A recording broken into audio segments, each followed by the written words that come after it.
Después de la destrucción de Jerusalén, en el 70 después de Cristo, Adriano, el emperador romano, construyó otra ciudad en lugar que había ocupado Jerusalén y la llamó con su nombre. Más tarde erigió un altar a Júpiter, el dios romano, en el mismo lugar en el que había estado el templo judío. Entonces, para añadirle afrenta al daño, Adriano promulgó un edicto que les prohibía a los judíos practicar su antiguo ritual de la circuncisión. Esas crueldades humillantes solo se podían soportar por la creencia de que el Mesías prometido pronto vendría a liberarlos de la opresión de los romanos. Y en ese momento crucial de la humillación nacional, Bar Kokhba, un joven judío carismático, atrajo a millares de jóvenes celotes a su causa por la liberación de los judíos. Pretendía ser una luminaria que había venido del cielo. Se autodenominaba el Mesías, el libertador, pero no era más que un impostor, un fraude común. Un siglo antes, otro judío afirmó ser el Mesías. De hecho, decía que era el Hijo de Dios. Su nombre fue Jesús, un joven carpintero del poblado norteño de Nazaret. ¿Quién era ese Jesús de Nazaret?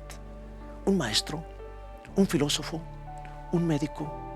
¿Un humanista? ¿Un predicador? Mantente en sintonía.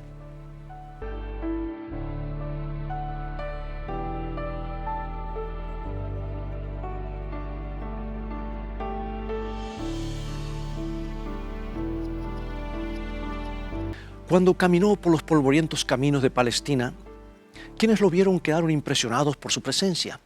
Quienes lo escucharon exclamaron: ningún hombre habló jamás como este hombre. Vivió menos de 35 años sobre esta tierra, pero toda la historia se data a partir de su nacimiento. Un escritor resumió gráficamente la vida de Cristo en estas palabras. Dice: 19 siglos han llegado y se han ido, y todavía es la figura central de la raza humana. Todos los ejércitos que alguna vez marcharon, y todas las naves que alguna vez navegaron, y todos los parlamentos que alguna vez se sentaron, y todos los reyes que han reinado, no han afectado la vida del hombre sobre la tierra tanto como esa única vida solitaria. Una hermosa descripción, ¿verdad? Muy pocos están en desacuerdo con estos hechos históricos. Pero a menos que Jesús sea más que todo eso, no será el verdadero Jesús, el verdadero Mesías. Al igual que Bar Kokhba, Jesús afirmó que venía del cielo, porque descendido del cielo, dice Jesús en San Juan 6:38. Al igual que Bar Kokhba, Jesús dijo que había venido a liberar a los cautivos. Pero Jesús vino a liberar a los hombres de la culpa y el pecado por medio del amor, no por la fuerza. Pero eso no responde a la pregunta: ¿fue Jesús el Mesías? Muchos hombres aparecieron durante el primer siglo diciendo que eran el Mesías. ¿Qué evidencia tenemos para probar que Jesús era quien decía ser?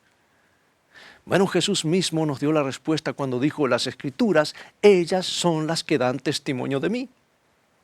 Obviamente el Nuevo Testamento no se había escrito aún en los días de Jesús, más se escribió como 40 años más tarde, después que él se fue. Por lo tanto, lo que Jesús estaba diciendo era que el Antiguo Testamento prueba quién y qué es Él. Y el Nuevo Testamento escrito después de su muerte es la historia de su vida, su historia registrada por sus contemporáneos. Vayamos ahora a las profecías del Antiguo Testamento con respecto del Mesías o el libertador. Y veamos si la vida y la muerte de Jesús las cumplen con precisión. En las puertas del jardín del Edén, el Señor le hizo la primera promesa de un libertador. Él se lo dijo a Adán y Eva. Y al reprender a Satanás, la serpiente, el Señor dijo en Génesis capítulo 3, versículo 15: y pondré enemistad entre ti y la mujer, y entre tu simiente y la simiente suya. Esta te herirá en la cabeza, y tú le herirás en el calcañar. En otras palabras, un día un niño nacería y quebrantaría el poder de Satanás. Pero al hacerlo, el libertador prometido recibiría una herida dolorosa. Eva esperaba que uno de sus hijos fuera aquel niño prometido. Muchas madres en Israel deben de haberse preguntado si sus bebés recién nacidos no serían el prometido. 7 siglos antes del nacimiento de Cristo, Dios predijo por medio de Isaías, el profeta Isaías, que nacería el libertador. Isaías capítulo 7, versículo 14. Por tanto, el Señor mismo os dará señal. He aquí que la Virgen concebirá y dará a luz un hijo y llamará su nombre Emmanuel. ¿Tuvo Jesús un nacimiento milagroso? Lucas escribió lo siguiente acerca del nacimiento de Jesús. San Lucas capítulo 1, versículo 26 al 31. El ángel Gabriel fue enviado por Dios a una ciudad de Galilea llamada Nazaret, a una virgen desposada con un varón que se llamaba José, y el nombre de la virgen era María. El ángel dijo: concebirás en tu vientre y darás a luz un hijo y llamarás su nombre Jesús. Siglos antes del nacimiento de Cristo, Miqueas reveló el lugar en que nacería el Mesías. Miqueas 5:2. Pero tú, Belén Efrata, de ti me saldrá el que será Señor de Israel. O sea que Miqueas dijo que el Mesías nacería en Belén. Sin embargo, el ángel Gabriel fue a Nazaret, a 147 kilómetros, casi 100 millas de distancia, para encontrarse con María. Es más, hasta una semana antes del parto parecía que Nazaret iba a ser el lugar del nacimiento de Jesús. Sin embargo, la Biblia nos dice en San Lucas 2, 1 al 5. Aconteció en aquellos días que se promulgó un edicto de parte de Augusto César que todo el mundo fuera empadronado. E iban todos para ser empadronados, cada uno a su ciudad. Y José subió de Galilea, de la ciudad de Nazaret, a Belén, para ser empadronado con María, su mujer. Y San Lucas describe los acontecimientos posteriores a su arribo a Belén. Lucas 2, 6 y 7. Y aconteció que estando ellos allí se cumplieron los días de su alumbramiento. Y dio a luz a su hijo primogénito y lo envolvió en pañales. Y lo acostó en un pesebre porque no había lugar para ellos en el mesón. Durante siglos, patriarcas y profetas, sacerdotes y escribas, madres y padres habían anhelado este momento. Sin embargo, cuando llegó no hubo trompetas de la fanfarria real, no. Su nacimiento fue recibido por el rugido de las vacas y el rebuzno de los burros. Aunque el tiempo y el lugar de su nacimiento habían sido predichos por los profetas, los ángeles tuvieron que anunciar su nacimiento a algunos pastores que cuidaban sus rebaños en el campo.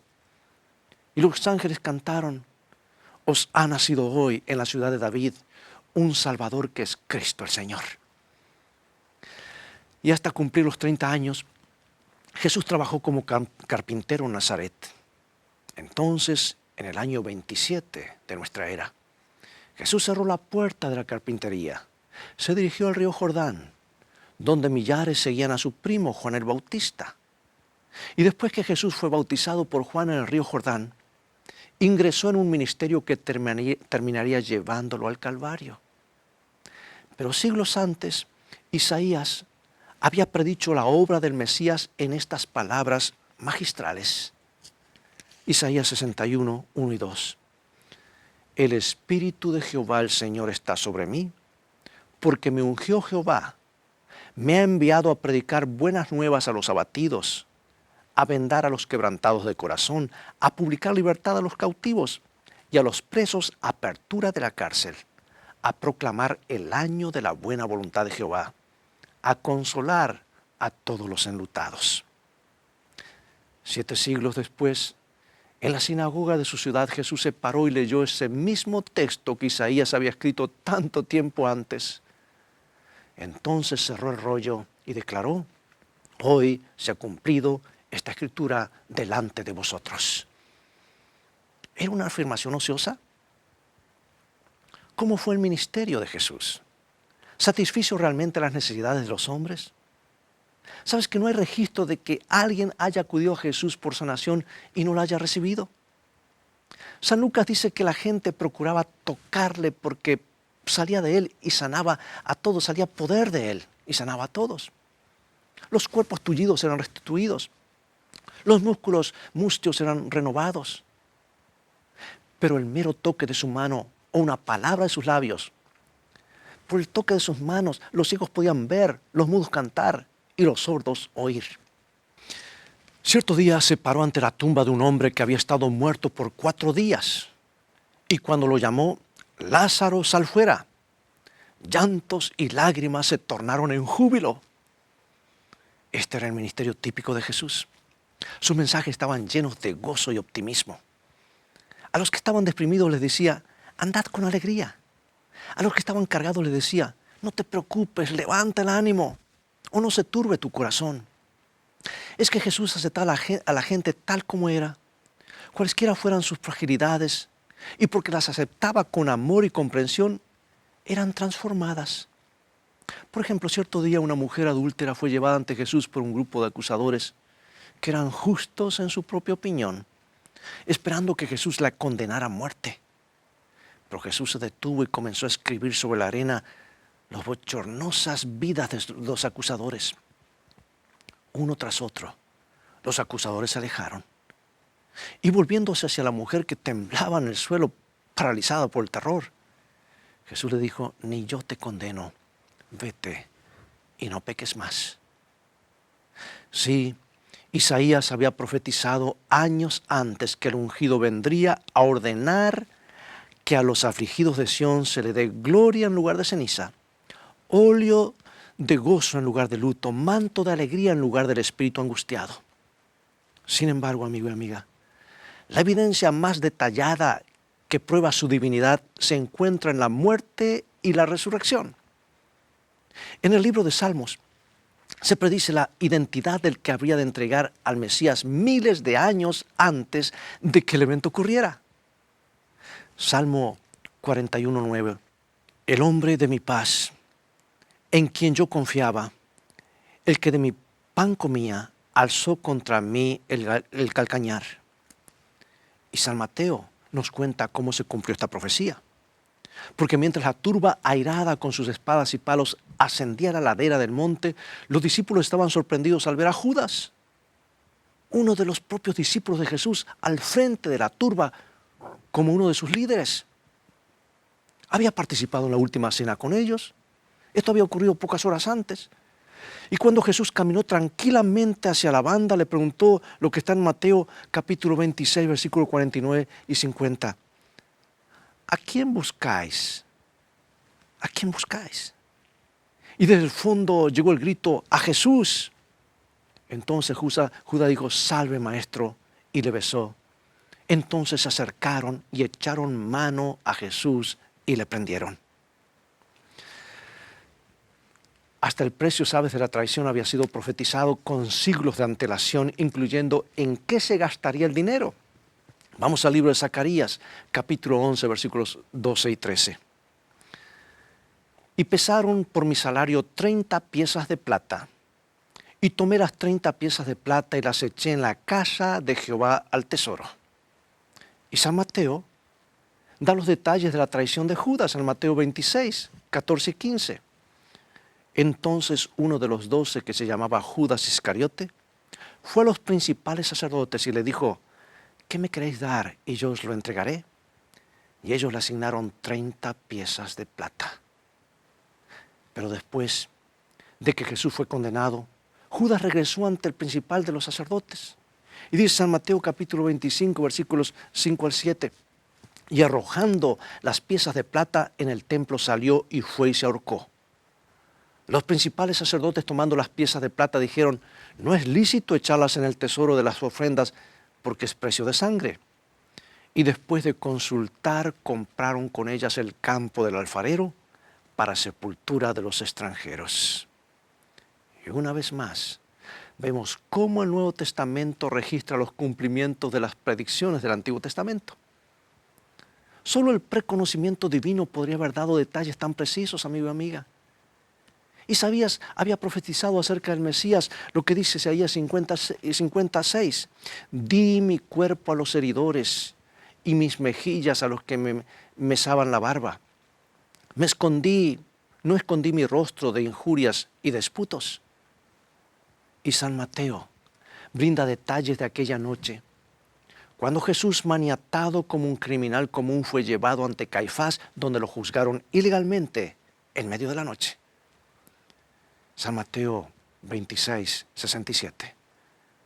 Entonces le escupieron en el rostro y le dieron de puñetazos, y otros la abofeteaban. En la mañana siguiente los llevaron ante el gobernador romano, Pilato.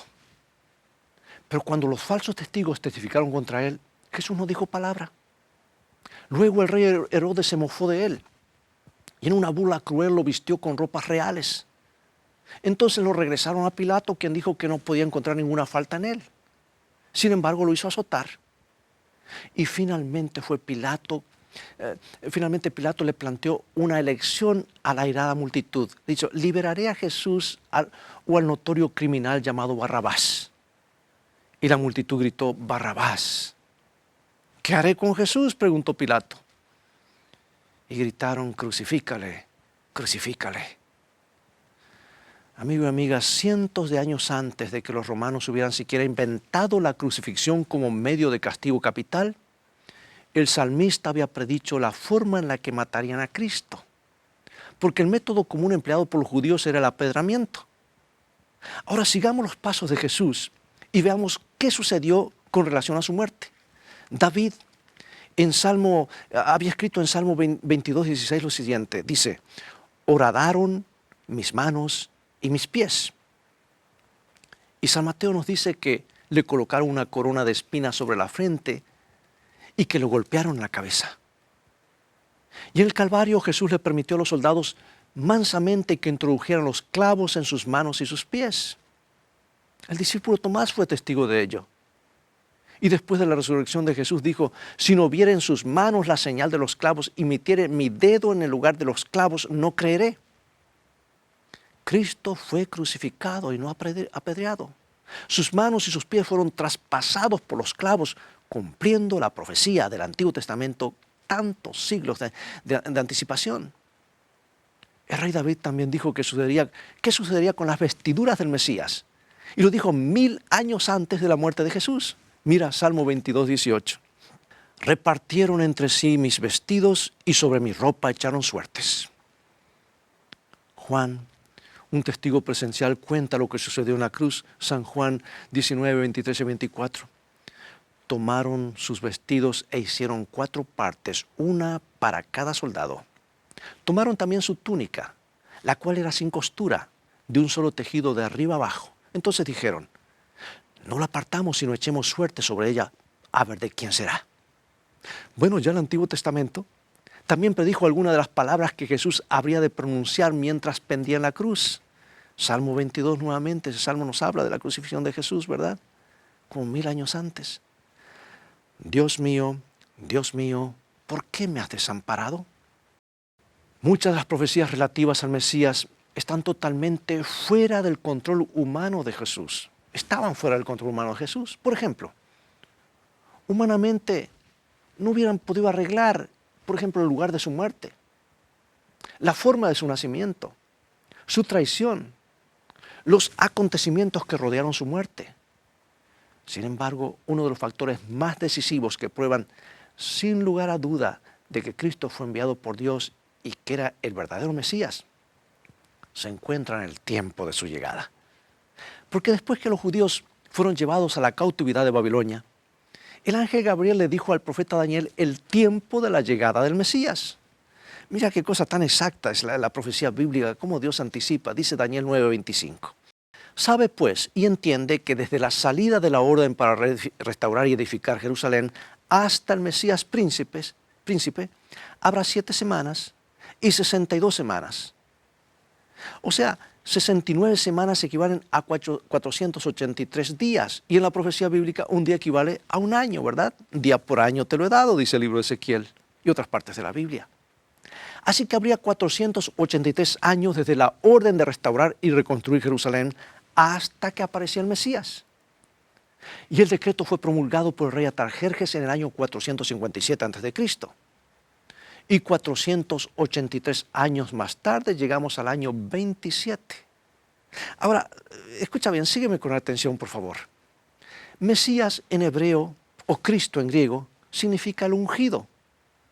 ¿Y cuándo fue ungido Jesús? Lucas señala el año exacto. Lucas capítulo 3, versículos 21 y 22.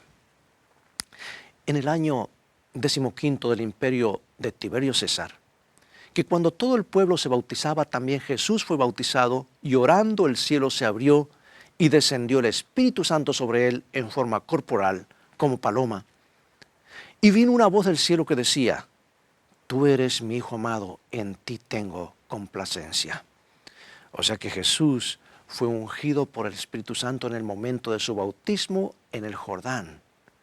Y Pablo declara: Dios ungió con el Espíritu Santo y con poder a Jesús de Nazaret, en Hechos 10:38. Ahora bien, hagamos un poco más de aritmética. Tiberio César comenzó a reinar en el 12 a.C., año 12 a.C. Y Lucas dijo que Jesús fue bautizado en el 15º año del gobierno de Tiberio, lo que nos lleva hasta el año 27 después de Cristo. Como ves, la profecía de los 483 años se cumplió al pie de la letra, probando ciertamente que Jesús era quien él decía ser. Y la última parte de la profecía afirma que los 3 años y medio, que después de 3 años y medio más tarde el Mesías moriría en medio de la 70ª semana de esa profecía. Dice: por otra semana confirmará el pacto con muchos, y a la mitad de la semana hará cesar el sacrificio y la ofrenda, lo dice Daniel 9:27. Y amigos, esta profecía también se cumplió con total exactitud, porque Jesús murió el día 14 del primer mes del calendario judío en el año 31 después de Cristo. Y Marcos registra lo que ocurrió en el templo en el momento de la muerte de Cristo. Dice: el velo del templo se rasgó en dos, de arriba a abajo. Esto indicaba que los israelitas ya no necesitarían más de sacrificios para demostrar su fe en un Salvador futuro, porque el Mesías, el verdadero Cordero sacrificial, había sido sacrificado aquel día en el Calvario. Los sacrificios debían cesar, tal como lo había dicho la profecía. Y el apóstol Pablo había estudiado estas profecías del Antiguo Testamento. Y ahora, al reunir evidencia de testigos oculares de los eventos que rodeaban la vida y la muerte de Cristo, le escribió a su joven amigo Timoteo que Cristo era más que un mero hombre. Él declaró aquí lo que dice 1 Timoteo 3:16. Dios fue manifestado en carne, justificado en el Espíritu, visto de los ángeles, predicado a los gentiles, creído en el mundo, recibido arriba en gloria. Sí, Jesús, amigo y amiga, fue verdaderamente quien dijo ser el Mesías. Cuando nuestro Señor colgaba de la cruz, con su espalda lacerada por el cruel castigo, sus manos y pies atravesados por clavos, su cabeza herida por las espinas, soportando las burlas y los insultos de la multitud, podría haber llamado a 10,000 ángeles para que destruyeran el mundo y lo liberaran, pero no hubiera podido salvarse a sí mismo y salvarnos a nosotros también. Oh, cuánto amor.